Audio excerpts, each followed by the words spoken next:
Good evening. I broadcast to you today with a story. A story of suffering. A story of anguish. A story of eternal darkness.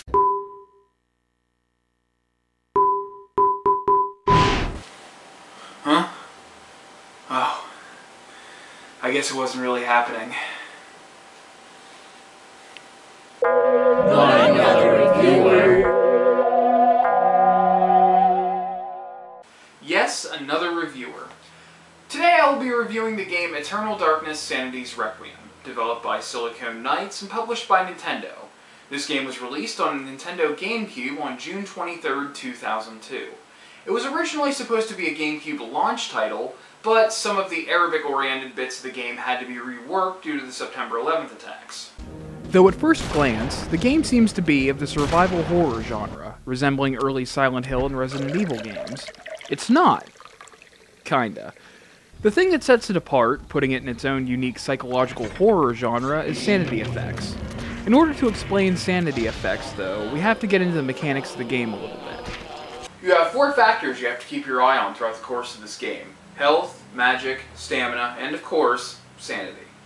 Each character you play in each chapter has different distributions of these attributes to fit with who they are and what they do. Your health is obvious. Run out, you die. Your magic is also obvious. You run out of magic, you can't cast spells. The stamina meter is not shown, but controls how far you can run. It's evident that your stamina is low when your character starts breathing heavily and slows down while they run. The most important meter is your sanity meter. You lose sanity by seeing monsters, and as it decreases, you begin to experience sanity effects, such as the screen tilting, your character vocally panicking, strange music or ambience may start playing, and odd occurrences during gameplay. You can gain your sanity back little by performing finishing moves after you knock monsters to the ground. If you lose all your sanity, seeing monsters causes you to lose health instead, so it's important to try and maintain your sanity. There are a lot of sanity effects in this game to experience, but you won't see them all in your first playthrough. It's kind of fortunate though, because you have to play this game 3 times to see the final ending. Bear in mind that the sanity effects aren't there to mess with the character or to make the gameplay any more difficult. They're just there to mess with you. Many of them resemble errors or bugs with the game itself and create a good ruse to confuse you. There are also scripted sanity effects that foreshadow elements of the game, whether your sanity meter is low or not. Throughout the game, you play as 12 different people. Each person gets their own chapter in which their part of the game's story is told. These people are all connected by one thing: the Tome of Eternal Darkness. A book that is bound in human flesh and intricately decorated by shrunken bone that each character finds in some way and is forced to deal with what the book leads them to. Many of which are part of the Roivas family that are ancestors of the main protagonist, Alexandra Roivas. Not only does the game's story involve many characters, but it also involves many time periods, spanning over 2 millennia in 4 different locations. The Roivas Mansion in Rhode Island, a Cambodian temple in Angkor Thom, a cathedral in Amiens, France, modeled after the real Amiens Cathedral, and a mysterious temple in the Persian desert. The opening of the game plays a narration of Edward Roivas, describing the Tome of Eternal Darkness and explaining that the fate of humanity is in peril. Many of his family, including himself, have fought to protect humanity, and he is now dead. His granddaughter Alexandra is now the only hope that humanity has to fight off the threat of eternal darkness. You briefly take control of Alexandra as she guns down zombies. This gives you an early lesson how combat works and how you can target different limbs using the control stick. Once this event is over, you run to the door of the room to hear the mad ravings of a man outside.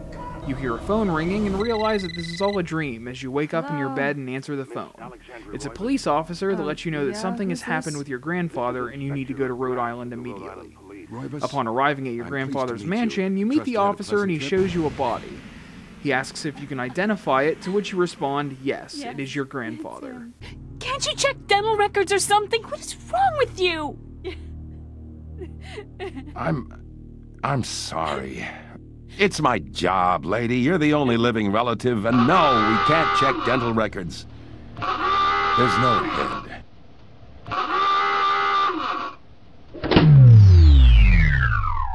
The officer explains they have no idea where the killer entered from, how he left, or what even happened to cause a death of that nature. Alexandra then swears she won't leave Rhode Island until she solves the mystery behind the murder. After you investigate the mansion a little bit and solve a clock puzzle, you stumble across the Tome of Eternal Darkness, and you begin to read it, which begins at Chapter 1 level. The first character you play as is Pius Augustus, a Roman centurion at war in 26 BC Persia, who gets beckoned to a circle of large tall rocks, one of which has strange markings on it. They display a visible energy link that transports him to a temple-like place where he finds that the dead are rising and he must fight them, as well as solve puzzles to get through the level, which of course is the core mechanic of the entire game. The end of this chapter takes place in the Room of Fate, where you choose an artifact. This part of the game is kind of difficult as it doesn't really tell you what will happen depending on which artifact you pick, but I can shed some light on this part at least. If you choose the red artifact, red will be the dominant type for your enemies, and they will drain more of your health. If you choose the blue artifact, blue will be the dominant type for your enemies and will drain more of your magic. If you choose the green artifact, then green will be the dominant type for your enemies and they'll drain more of your sanity. Most of the footage you'll see from my playthrough, I chose the green artifact. After you claim an artifact, its energy enters Pius and he becomes a zombie demon. It's made very clear that Pius is your main antagonist in this story. Aside from Pius, there are multiple types of enemies. Zombies that just amble around and attack you, that you have to hack apart. Horrors that shoot lightning at you and slash at you. You have to take out all 3 of their faces to kill them. Trappers that if you don't dispatch them quickly with a ranged weapon will send you to a trapper dimension that you have to escape. Bone thieves, which are the absolute worst enemies to deal with, jump out of the chest of dead enemies, jump on your head, and you have to shake them off and then hack them apart. Guardians that act as mini-bosses when you first see them, and are able to use magic attacks against you while shielding themselves, and Reapers, which constantly drain your sanity and you have to wait until they open their wings to attack. With most monsters, you can just cut off their heads and they just stand there and wait for you to kill them. If they get a hold of you, you'll just be prompted to shake your control stick to get away from them. The Trapper Dimension can help at times, since you can replenish your health, sanity, or magic before leaving. You can only refill 1 per visit, but it can be bad because there may be enemies there waiting for you, including a horror that can use his ranged attack from any platform. Now to explain the Ancients. Each artifact in the Room of Fate represented an Ancient. The Ancients are gods that existed before humans and are bound to eternally fight each other, but once Pius chooses one to bring back to Earth, it would end the balance and bring about the enslavement of mankind. The Ancients in this game are Zelatath,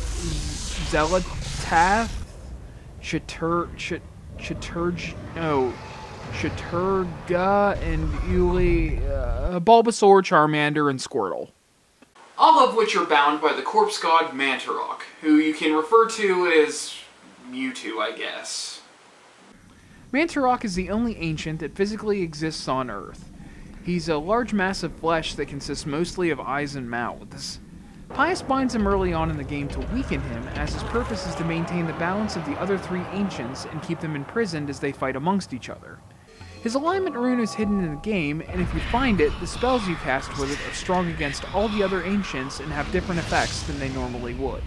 The power of the Ancients can be called upon by the character for the use of magic spells. In order to use magic, you first need to find a Circle of Power. There are 3 of them throughout the game. There are 3 points, 5 points, and 7 points. Essentially all that happens is you get a Circle of Power, collect runes, find the codex for each rune so you know what it represents, then combine them in such a way that something happens. All of the spells have scrolls that directly tell you how to create them. There are 4 different types of runes: alignment, effect, target, and power.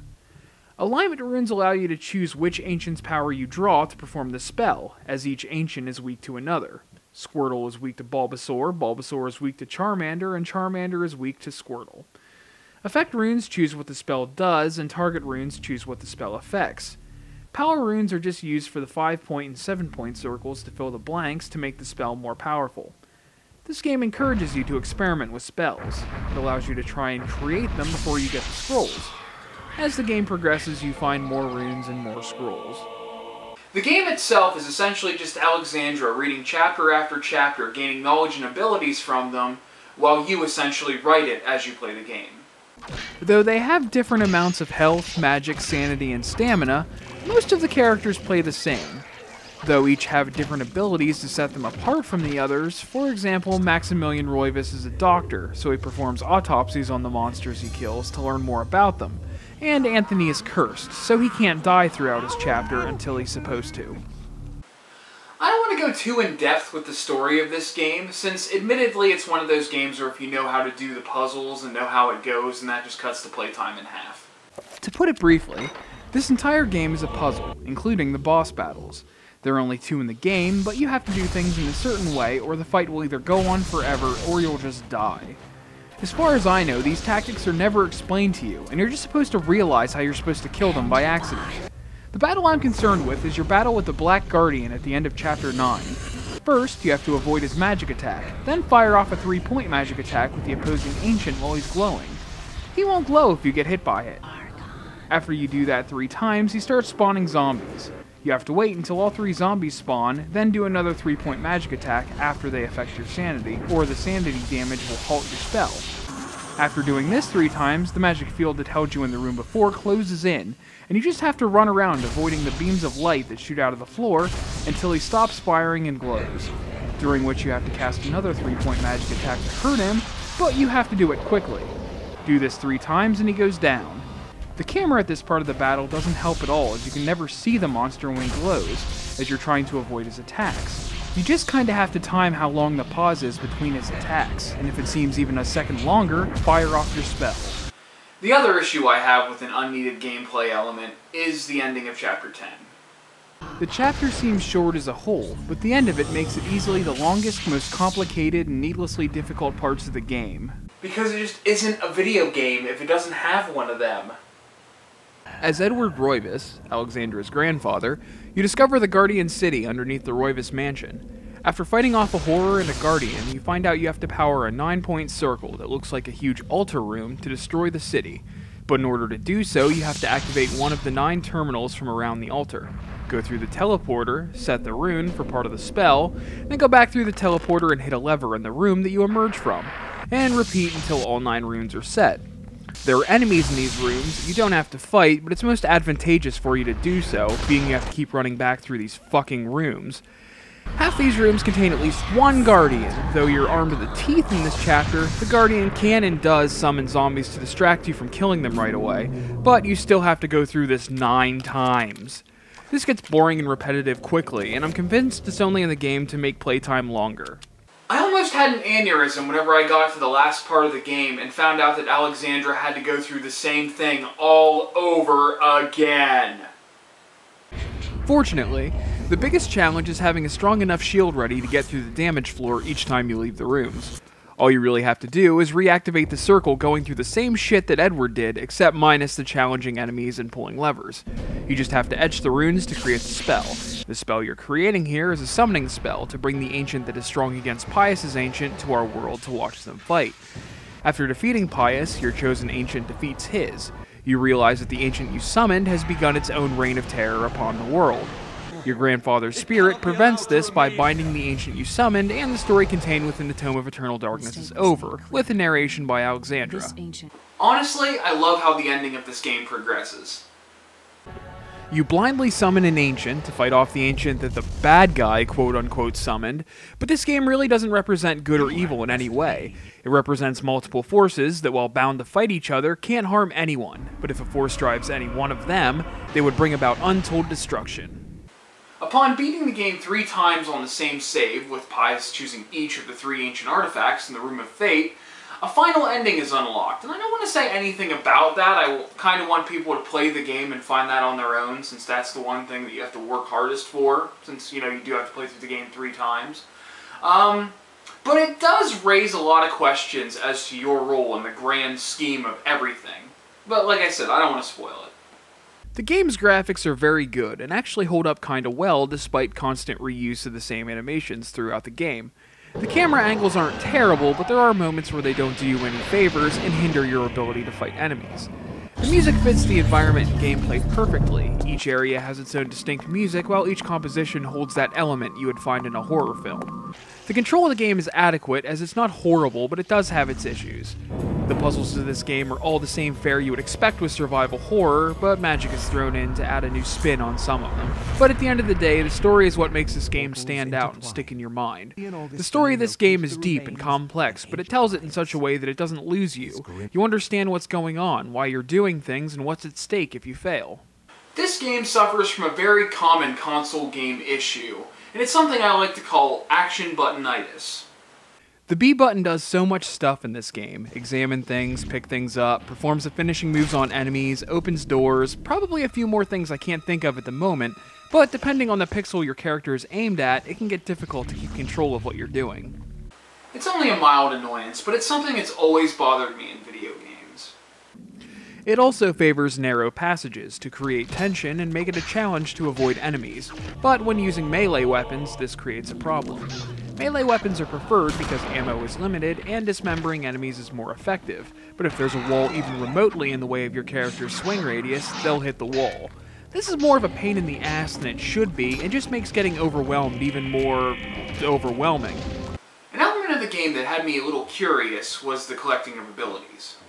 The chapters aren't in sequence chronologically, but characters that go through their bit of the story before others that are actually from the past don't have the abilities you unlock as those later characters. The reason for this is the game labors under the idea that there are multiple different existing timelines, so the tome doesn't just choose people from different times, but also different realities, and ties them together. Somehow, the Roivas Mansion acts as a hub between these realities, being Edward has met many of the other characters and all the ancient artifacts end up in the mansion. Now, I had a huge issue with casting spells in this game, as I thought it was horribly glitchy and bugged. It turns out the stick on the controller I was using was sticking a little to the left. The issue came from the fact that when you cast a spell, you have to stand absolutely still. Don't get attacked, don't perform any actions, and most importantly, don't move. I would just constantly attempt to cast spells and it would do absolutely nothing but drain my magic, so make sure the control stick you're using centers correctly or this game is going to be impossible to play.